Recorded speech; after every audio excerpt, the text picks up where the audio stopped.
tal? Com estàs?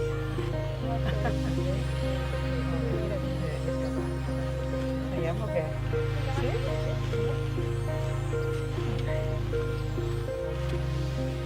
Bueno, avui 8 de març i tot just un any de la pandèmia, el que hem hagut de veure, el que hem hagut de viure, i sincerament ja partíem d'una situació molt greu com a dones i aquesta pandèmia ens l'ha fet agreujar molt greument en diferents àmbits, no trobeu?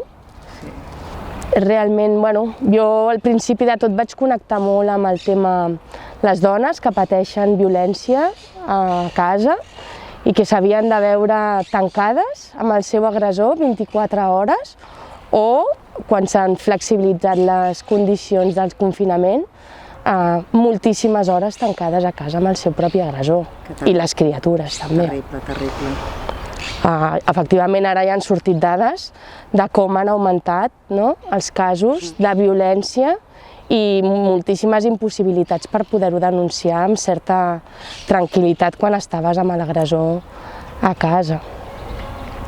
Després l'impacte respecte a les feines, no? O sigui, ha sigut un impacte brutal, moltíssima economia submergida de tasques de neteges i de cura que majoritàriament estan ocupades per dones i que efectivament aquestes no han tingut dret ni a ERTEs ni a pensions i que efectivament això fa un impacte brutal sobre directament la pobresa de gènere sobre les dones. Les treballadores de la llar no tenen dret a atur. Exacte, directament. Bueno, això sí estan contractades, majoritàriament, tot i que la llei els obliga, no ho estan. I per tant han deixat d'anar a la seva feina i s'han quedat a casa sense poder tenir cap renda garantida ni absolutament res, no? I per acabar tot el tema de cures, no? O sigui, ja partíem de que les cures com a societat sempre se'ns ha associat que eren una tasca únicament o bàsicament nostra i ara de nou totes aquestes cures han tornat a recaure sobre nosaltres. Jo, malauradament, estic veient com companyes, mares, han tornat a fer venir els nens, les criatures a casa, a dinar, per dues casuístiques, per pèrdues d'ingressos, per ERTEs o per pèrdues de feina, i perquè fins i tot amb el teletreball s'ha vist l'oportunitat de tenir una despesa menys, i llavors aquella dona que estava teletreballant havia de compaginar el que era donar de menjar de nou a les criatures, anar-les a buscar enmig del teletreball. Per tant, aquelles jornades laborals s'estaven eternitzant i es tornaven entre cures i feina de treballar, de teletreball, amb jornades de 14 hores durant tot el dia.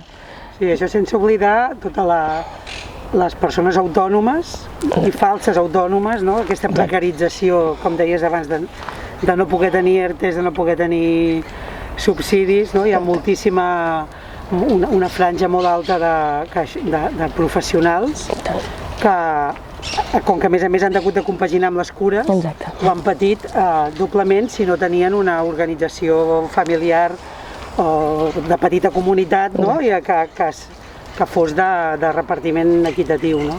De fet, jo em mirava ara l'informe que fa la Generalitat sobre feminització de la pobresa, que encara no recull les últimes dades, ja partíem, com deies tu, de dades constatades de com la pobresa està feminitzada i l'impacte de la Covid en aquestes dades serà brutal.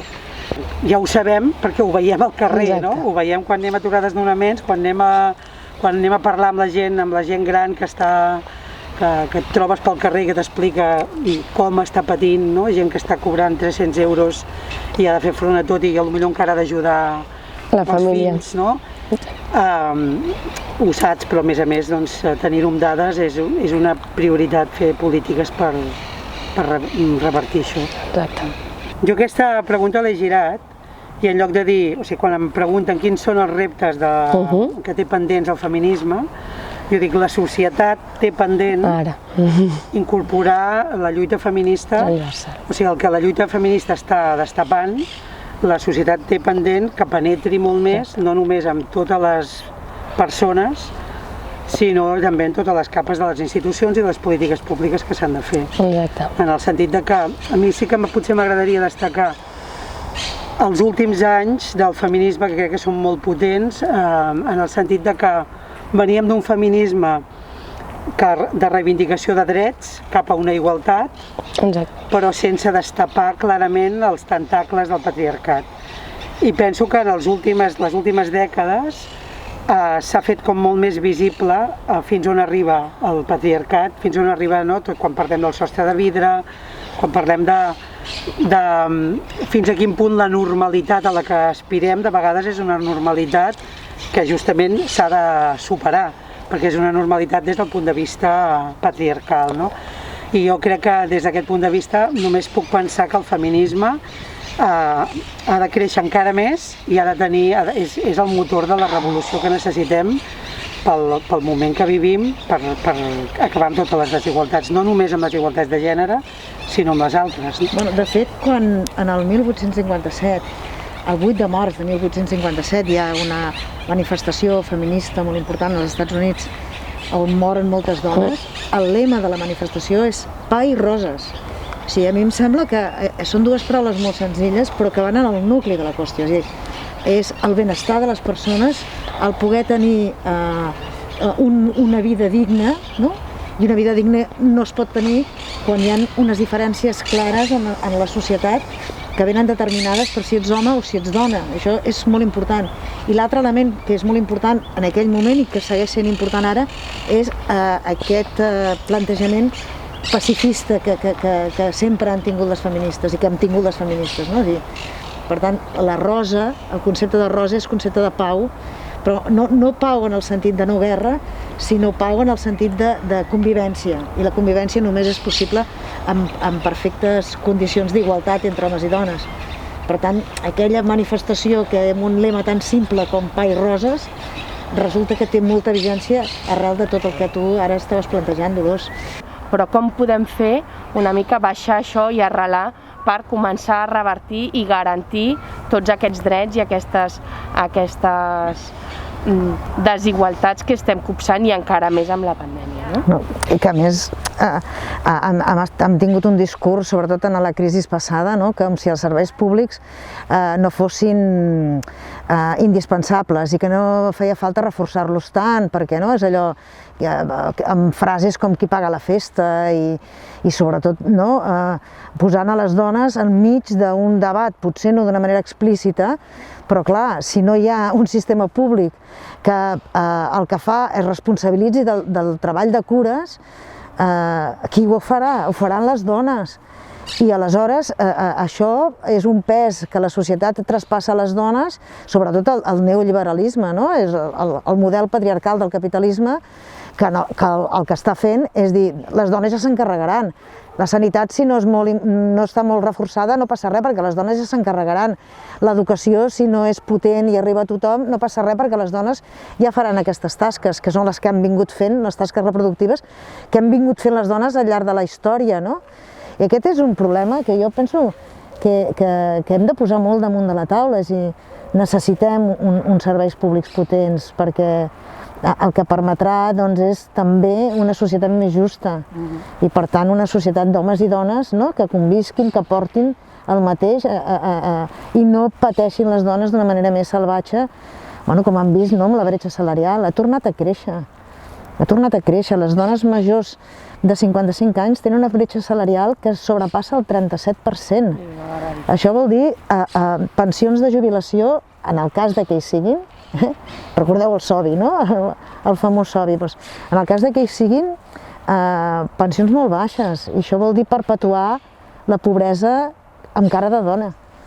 Abans la Nora deia tot el problema en el confinament, com s'han agreujat els temes de violència, i quantes persones no voldrien trencar relacions de convivència tòxica i abusiva i no poden perquè econòmicament no tenen la capacitat econòmica de fer-ho perquè han estat cobrint feines reproductives i de cures que la societat, aquest capitalisme ferotge, no remunera. Per tant, això és evident que s'ha de trencar.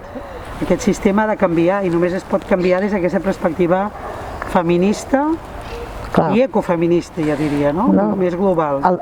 És que el model patriarcal, que a vegades sembla com si és una paraula que sigui despectiva respecte, com si el feminisme el que fa és defensar el dret de les dones. El feminisme el que fa és defensar el dret de la ciutadania, perquè en una societat no cohesionada i per tant amb una igualtat de drets entre homes i dones no és una societat que pugui avançar. I això és el que ara tenim i posem en evidència, i el 8 de març és una ocasió esplèndida per explicar-lo. Tenim un model patriarcal que és el model capitalista i crec que això cal recordar-ho, de relacions de poder, no de relacions entre iguals, de persones amb els mateixos drets, de la ciutadania, en general, drets de ciutadania, d'homes i dones. Però a les conseqüències i les diferències s'han de combatre i s'han de posar mesures perquè col·lectius desiguals tractats per igual és incrementar la desigualtat. Tot el que tenim en marxa són models en què tot es fa a la mida, a la mirada i en el paràmetre, en el paradigma de l'hegemonia masculina, de l'hegemonia masclista. I per tant, això vol dir que també la mirada de gènere fa que els serveis públics es plantegin d'una forma diferent. I aquesta crec que és una de les coses que a nivell de política, siguin municipals, siguin de polítiques de l'àmbit que siguin, quan dèiem quins són els reptes del feminisme i quins són els reptes de la societat envers les reivindicacions feministes, crec que aplicar la mirada de gèneres en els serveis públics ja hauria de ser una cosa obligatòria, o sigui, una prioritat de les polítiques públiques, que és al mateix temps que estem fent que siguin de més qualitat i més 100% públics, els serveis, han de ser també amb aquesta mirada ampla que no discrimina segons la identitat de gènere, i això va des dels serveis sanitaris i educatius, que potser són els que es viu més, més a flor de pell. Però també l'habitatge, però també la mobilitat. L'urbanisme mateix, vull dir que la lluita feminista és absolutament transversal, ho ha de tocar tot i com a institucions, o sigui, si no comencem a posar la mirada feminista, òbviament als serveis públics, però arreu continuarem perpetuant efectivament aquestes desigualtats a tots els àmbits. El feminisme és una manera d'entendre la societat, no? Una societat molt més justa per tothom. Quan es plantegen els ajuts públics, quan es plantegen els serveis socials, no és només la mirada diversa de gènere, sinó com intersecciona amb les vulnerabilitats a nivell de discriminacions. Per exemple, les persones transsexuals tenen un índex d'atur més que el doble que les que no són transsexuals. Per tant, si tu no tens en compte això i apliques el mateix per tothom, estàs doble discriminant aquest sector social, no? Arraconant, sí. A mi se'm fa impossible deslligar la lluita feminista de la lluita ecologista, perquè d'alguna manera és concebre aquesta concepció ecofeminista, de concebre que som persones interdependents, o sigui, la nostra espècie necessita de la comunitat, necessita de les cures d'altres persones per poder sobreviure. En aquests moments que estem davant de la crisi climàtica, de la crisi de pobresa, que descarna d'una manera clara que el capitalisme és una depredació que no només no resol els problemes, sinó que els està augmentant. Per tant, en un moment en què hi ha una crisi planetària, climàtica, social, econòmica, sanitària, que només fa que augmentar les desigualtats, jo veig que el feminisme, amb aquesta mirada ecofeminista, és la que aporta la solució.